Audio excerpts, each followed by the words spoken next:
La polémique enflait ces derniers jours. La faculté de médecine de Lyon-Sud a décidé de s'expliquer aujourd'hui. S'expliquer et surtout démentir l'information selon laquelle des étudiants profiteraient de patientes sous anesthésie générale pour s'exercer à certains actes, notamment le toucher vaginal. On sent bien qu'on a essayé de nous rabaisser et de faire croire à la population et aux femmes en particulier, puisqu'il s'agit de gynéco-obstétrique, que des actes malsains se passaient au bloc opératoire lorsqu'elles étaient endormies. Et on ne veut pas que cette chose-là diffuse, parce que ce n'est pas la vérité. Pourtant, sur le site internet de l'université, un document indiquait bien que l'examen clinique de l'utérus pouvait se faire en apprentissage au bloc sur une patiente endormie. Il a été retiré depuis. Ce document, en fait, est un document que nous n'avons jamais utilisé dans le service, dont nous ne connaissions même pas l'existence, dont on ne sait pas quelle est l'origine. On sait qu'à l'occasion du transfert de système informatique, il a été transféré sur le site de Lyon 1. À partir de maintenant, nous savons très bien que depuis 20 ans ou 30 ans, nous mettons à disposition des étudiants en médecine un document d'objectif de formation qui ne comprend en aucun cas la présence d'un examen sur des patientes endormies. Pour l'instant, l'hôpital ou l'université n'envisage pas de porter plainte pour diffamation.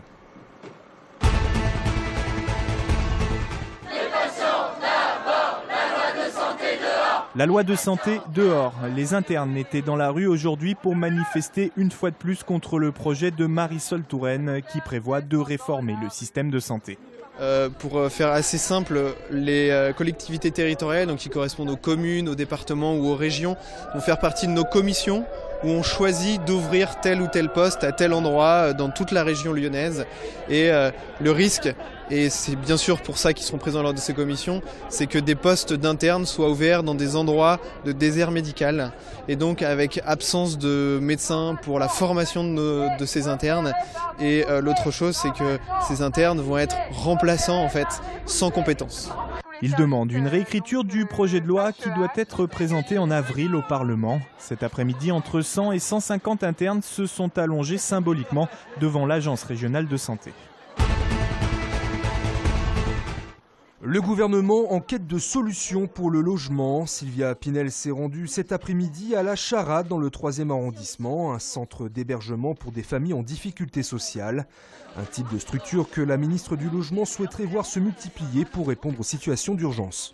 Ce type de structure, la mobilisation des logements vacants du parc social sont autant d'outils pour nous permettre d'éviter le recours aux nuitées hôtelières qui, vous le savez, ne sont pas satisfaisantes à la fois du point de vue humain, du point de vue social, du point de vue de la dignité. Gérée par l'association de l'hôtel social depuis 1974, la Charade accueille actuellement 29 femmes célibataires et leurs enfants.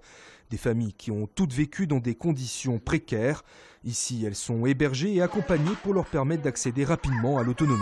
C'est un peu compliqué parce que c'est dur pour nous. Les femmes avec les enfants toutes seules, c'est un peu dur. Ici, on comprend, c'est tout il fait pour nous.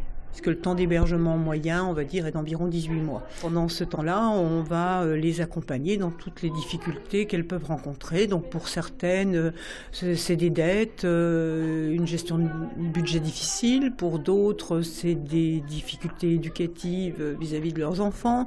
Le tout avec un bilan positif puisque 100% des familles sorties de la Charade ont accédé à un logement autonome. La Cour d'appel de Lyon a requis 5 ans de prison pour les 2 skinheads accusés d'avoir violemment agressé un couple à Villeurbanne en 2011. En première instance, le jugement prononcé était déjà de 5 ans. C'est à la sortie d'un concert qu'Anne-Cécile et son compagnon avaient été passés à tabac sur un parking de supermarché. Motif invoqué, leur appartenance à l'extrême gauche. Ils avaient notamment reçu des coups de batte de baseball. La Cour a mis sa décision en délibéré au 17 mars.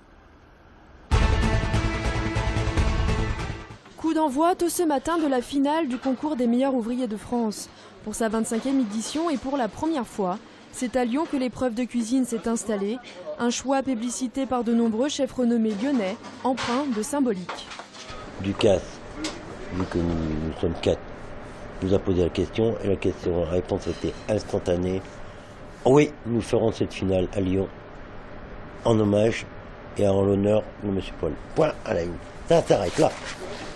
Salmi de pintade accompagnée d'un chou farci et de bottillons de salsifis, une tarte tatin au coin parfumée au gingembre ou encore un plat libre. En tout, les 32 candidats ont 2 jours pour montrer l'étendue de leur talent. Bon, ce que l'on attend des candidats, c'est qu'ils montrent un dépassement d'eux-mêmes, un dépassement technique, mais un dépassement aussi humain, parce que derrière, il n'y a pas seulement de bien maîtriser la cuisine, c'est aussi, on va dire, des qualités personnelles et puis physiques. On veut que des candidats qui sont aujourd'hui finalistes, on les emmène vers l'excellence. Pour qu'ils puissent un jour avoir ce col bleu blanc rouge. Olivier Couvin de chez Paul Bocuse, Benjamin Pâtissier, cuisinier à la Pyramide ou encore Jérôme Schilling chez Guy Lassauzet. Nos 3 régionaux rêvent d'arborer le célèbre col bleu blanc rouge. Lors de la dernière édition, sur près de 400 candidats, seulement 9 l'ont obtenu.